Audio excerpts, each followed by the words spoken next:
A ver, pensemos en esto por un segundo. Un país es como una máquina, ¿no?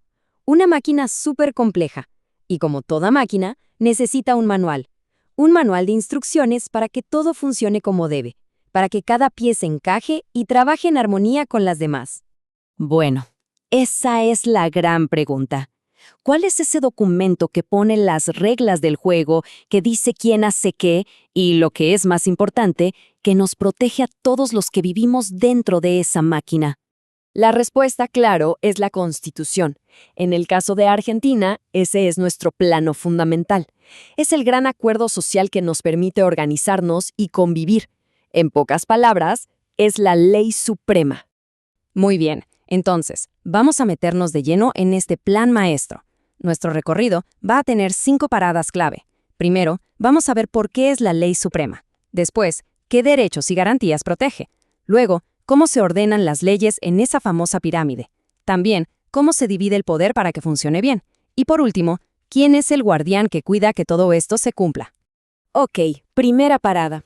Como toda gran historia, la de nuestra Constitución tiene un punto de partida, allá por 1853. Pero ojo, no es una historia que se quedó congelada en el tiempo, para nada. Ha ido evolucionando junto con el país. En 1853 se puso la piedra fundamental, la base de todo. Más adelante, en 1957, se le agregó un pilar importantísimo, los derechos sociales, con el famoso artículo 14 bis. Pero el gran salto a la modernidad llegó en 1994. Esa reforma fue una actualización clave, como pasar de un plano en papel a un modelo 3D, porque integró los tratados de derechos humanos directamente en el corazón de nuestro sistema legal. Ahora pasemos al por qué. ¿Para qué sirve todo esto? Si la Constitución es el manual, ¿cuál es su misión principal? Simple y a la vez profundo: proteger la libertad y la dignidad de cada persona. Y esa pregunta nos lleva directo a la primera parte de la Constitución, la que se conoce como parte dogmática. Es ahí donde están escritos los grandes principios y, sobre todo, los derechos que el Estado tiene la obligación de garantizar. Y es fascinante ver cómo esa protección fue creciendo. Empezamos con los derechos más clásicos, los civiles y políticos. Después, con el 14 bis, se sumaron los derechos sociales, los del trabajo, la seguridad social, todo un pacto social. Y finalmente, la reforma del 94 trajo los derechos de tercera generación, que responden a desafíos más nuevos, como cuidar el medio ambiente o proteger a los consumidores. Claramente es un documento vivo que se adapta. Bien, ya vimos el por qué. Ahora, el cómo. Porque no alcanza con tener una lista de derechos muy bonita. Hay que asegurarse de que se cumplan. Y para eso, la Constitución pone un orden, una jerarquía, donde no todas las normas valen lo mismo. Y acá aparece un concepto clave, que es una de las joyas de la reforma del 94, el bloque de constitucionalidad. ¿Qué significa esto? Que en la cima de todo, en el lugar más alto, no está solita la Constitución. No, comparte ese lugar de honor con algunos tratados internacionales de derechos humanos. Imaginemos la pirámide. Abajo, en la base, están las leyes comunes, los decretos. Un escalón más arriba, otros tratados internacionales. Pero en la punta, en la cúspide, ahí arriba de todo, está la Constitución Nacional junto a estos tratados de derechos humanos. Juntos forman ese bloque de constitucionalidad. Y nada, absolutamente nada, puede ir en contra de lo que está en esa cima. Y no estamos hablando de algo abstracto. Son documentos con nombre y apellido, muy poderosos. La Declaración Universal de Derechos Humanos, el Pacto de San José de Costa Rica, la Convención sobre los Derechos del Niño. Al ponerlos al mismo nivel que la Constitución, Argentina se comprometió al máximo nivel posible a respetar esos estándares mundiales.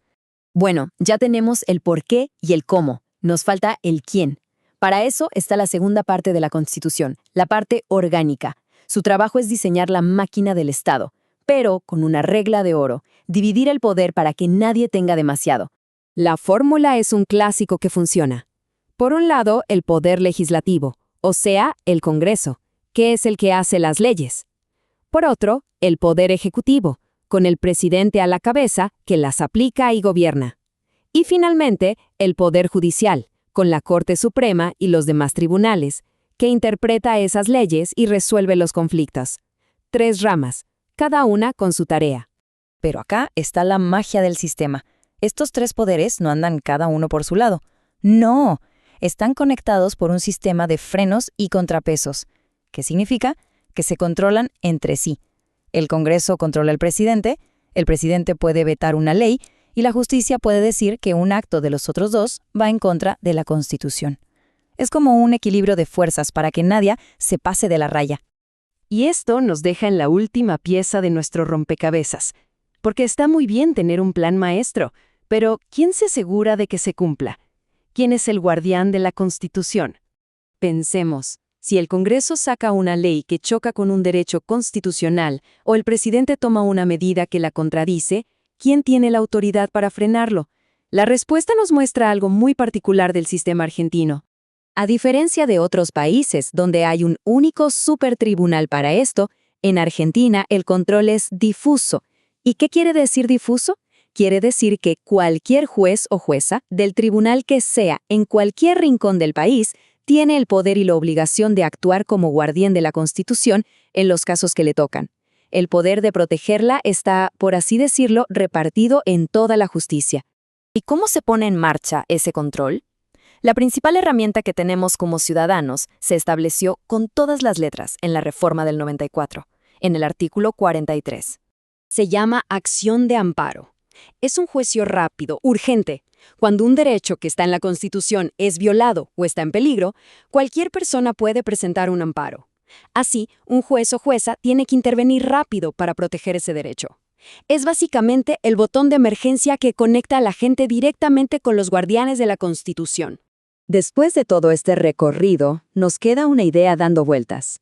Desde aquellos cimientos de 1853 hasta las modernizaciones que sumaron derechos y formas de protegerlos, la Constitución argentina demuestra que no es solo un papel viejo, es un proyecto vivo, un manual de instrucciones que se sigue actualizando para no perder vigencia y para intentar cumplir, cada día mejor, su promesa original: organizar el poder para garantizar la libertad.